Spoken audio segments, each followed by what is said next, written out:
nu kedah dijaga ku urang mun urang hirup di alam dunia hayang bahagia di kuburan lega di akhirat jadi pangeusi surga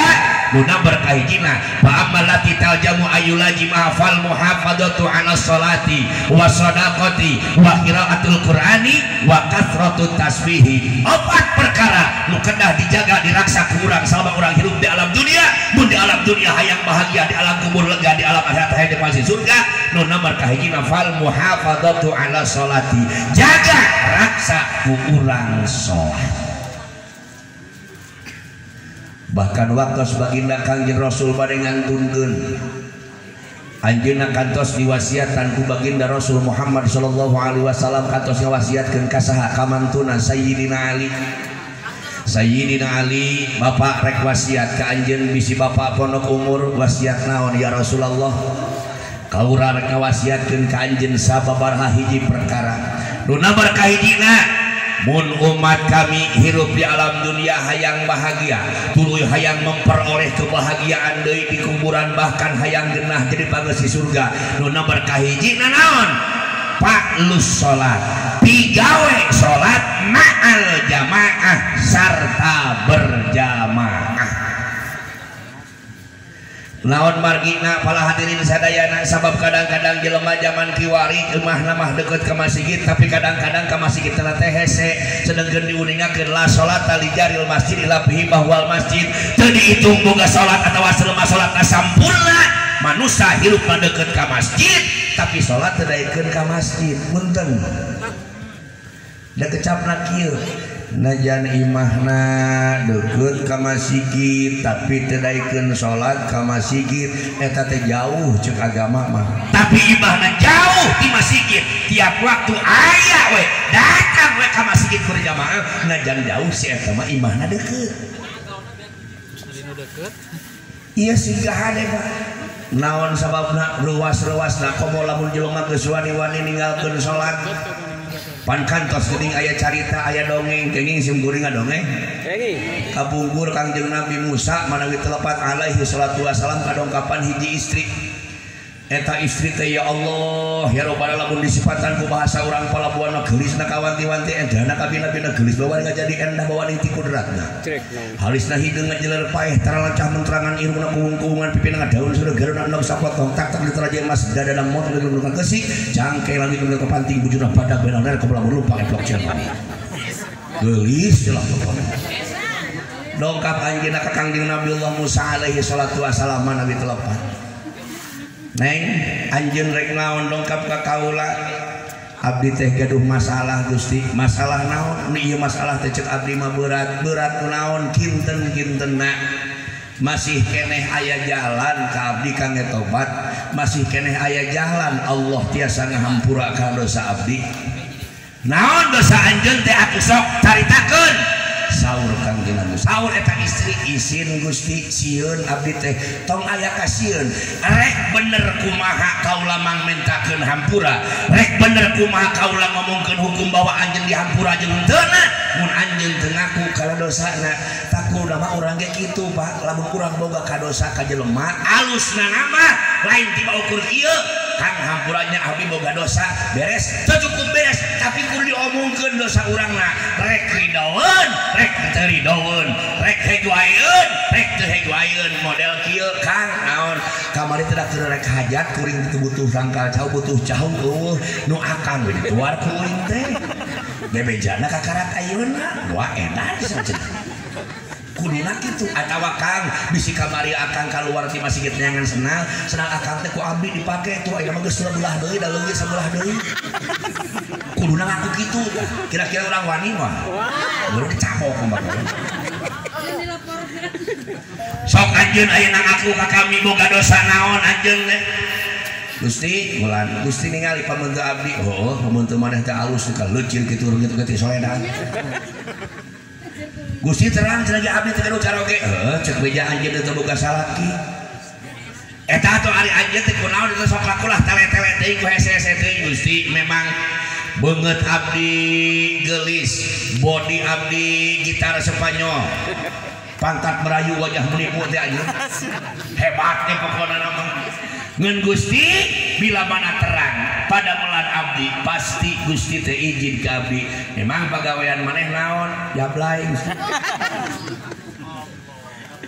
Oh jadi anjeun teh tukang gina mohon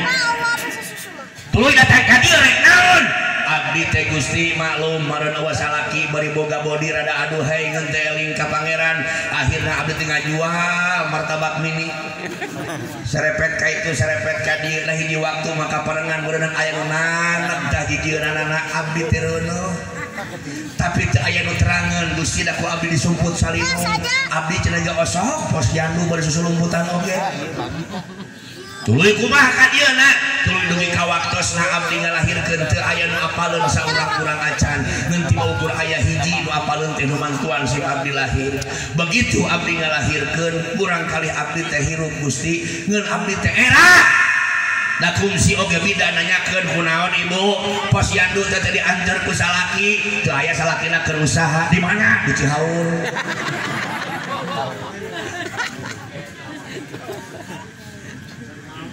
Oh gitu tiap aya nu ngaros abdi teh mah disumputkeun we kehamilan abdi teh ngeun aya salah sawios tange abdi bantos ngalahirkeun abdi dibantosan barang begitu ngalahirkeun ku abdi katingali eta orok teh hirup nya dipiteskeun ku abdi beuheungna daerah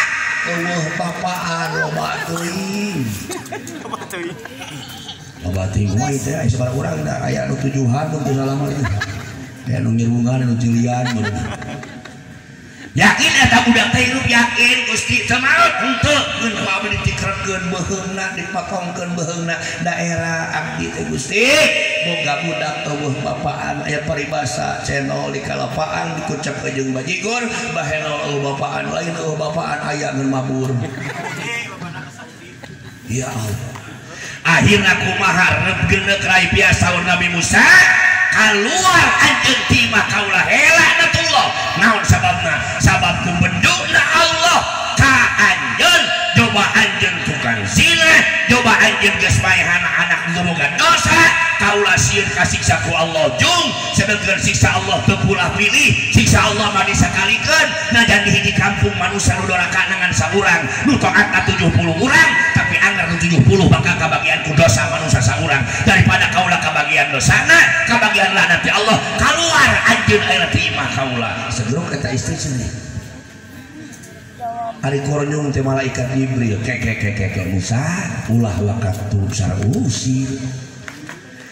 arek naon anjeun Jibril dongkap ka dieu Nabi mah geunah nya boga masalah teh datang Jibril loh urang mah lieur aja masalah teh paling batur kana Google teh anakakeun teh rek naon anjeun ka Jibril kaula diutus ku Allah munggul naon ka kaula jauhan Allah teh anjeun ulah gagabah memutuskan satu perkara sabab nu rek ngahampura jeung teu ngahampura dosa ieu lain anjeun tapi Allah kaupan dosa jelema ieu teh berat Bril coba zina coba mayahan seorang anak nu tanpa dosa masih kena suci apakah ieu teh teu doraka teu dosa gede ieu teh memang dosa gede dan zina disebutkeun dosa gede ngeun anjeun kudu ingat aya dosa nu leuwih gede daripada zina naon manusia nu sok ninggalkeun salat eta teh dosa pang badak dibandingkeun jeung zina. Allah Intong belum zina oke lain pada menang dengekan dari ngomong teh dosa gede ngelamun diruntut tina hitungan gerasokna sapinah aya goer muhtarom makhluk nu teu dimuliakeun ku sara nu panghijina lain zani rukhsah lain tapi naon cing tarikus sholat manusia nu tara sholat kakara ku jina jadi daripada gimana ya hukum daripada mun ditinggali dengan hitungan mah buat keneh dosa manusia nu tara sholat daripada zina nu pada dosa gede kabeh oge ulah boga agening dosa sholat gede mah meuni keneh zina atuh entong burung ya tak iya Pak. Sedangkan manusia zaman kiwari karena sholat ini selalu Bandung apa bolerkeun tapi simkuring alhamdulillah saur Kang Haji saur yang Ustad oke jangan simkuring Kang ada di dia untuk Cihaur alhamdulillah sholat kamu perlu berjamaah mah di masjid ieu teh pinuh mun lohor 2 jajar asar 3 jajar maghrib 4 jajar isya 5 jajar subuh 2 anu ngajajar oh kalau jeung Bandung cocok bahkan lain tiba ukur ningakeun sholat komo sing daek sholat ma'al jamaah sarta berjamaah pasok aya manusia teh waktu sholat berjamaah batur mangabring ke masjid sing cakat herma lados ting ka mana ban liwat ka masjid si goblok mah supaya kitu manusia teh diamukeun dititah naon sababna sabab diuningakeun lamun jalmi daek ngalaksanakeun salat berjamaah salama 40 poe maka lubar tina munafik. Mana aya deui caritana. Aya hiji ustad kedatangan masyarakatna. Assalamualaikum. Waalaikumsalam. Kang ajengan teu ge aya mah tak usia ka deuleu dewe. Rek naon ka dieu kieu Kang Ustad? Abdi teh bogoh ka pamajikan ustad. Eta lamun kadewe pajeng manusia ke rumah aing gablek hiji-hijina menang hese gara teh kabogoh ku batur deh heuduh hari kitu kumaha abdi teh mikarep hayang nikah ka bojo ustad bener niat anjeun leres ustad abdi teh kinten-kinten kumaha ustad gawidian moal saur eta ustad muhun mangga ngeun aya syaratna. Naon syaratna ustad abdi siap menempuh syaratna maneh kudu ulah katinggalin berjamaah salama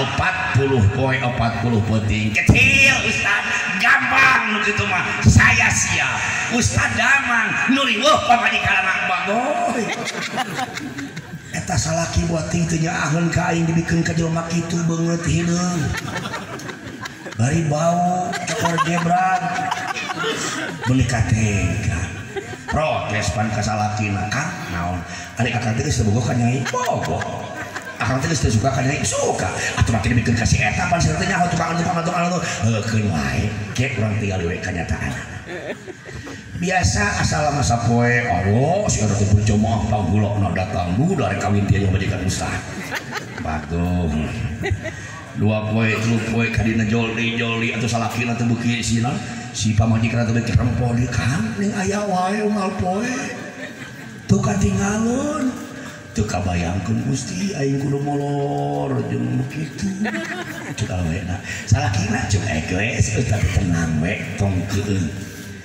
akhirna ka dieuna nepi ka 25 poe para 30 poe 37 38 beuki ngageber awena lah aing teu bener perpisahan terakhir juga Kang Prabu ayeuna yeuh ning yang pas wengian ka 40 eta jalmi nu hoyong nikah ka saha ka putri ka bojona eta ustad teh dongkap bari tarik ang ustad hapunten abdi hapunten anu kasuhun hampura aun teda kamari abdi kumawan tun kasalira nyebutkeun bogoh ka pamajikan anjeun naon sababna sabab geuning Gusti eta teh sifat anu goreng sifat anu munafik ayeuna mah kaula teu hayang nikah ka bojo ustad teh mangga teh eta mah geus jadi hak ustad keun bae abdi kabahagiaan abdi bahagia ku bisa ngalaksanakeun salat berjamaah jadi bener bahwa mun aya manusia daek ngalaksanakeun salat berjamaah salama 40 poe 40 penting maka eta jelema bakal lubar tina sifat munafik atuh ayeuna kunaon loba keneh munafik da kadang-kadang ayeuna mah salat berjamaah na maghrib bungkul paloba isya mah kalah keuneuh si Andi na ikatan cinta subuh kadang-kadang as-sholatu khairun min naum bener gitu ya Allah ya Allah titip naon Bu oh sok deh kage nembok jelema ieu ya mataan ditah ya Allah naon margina sering gua abdi diuningakeun Pak abdi ruas ka cida lain batur Pak kadang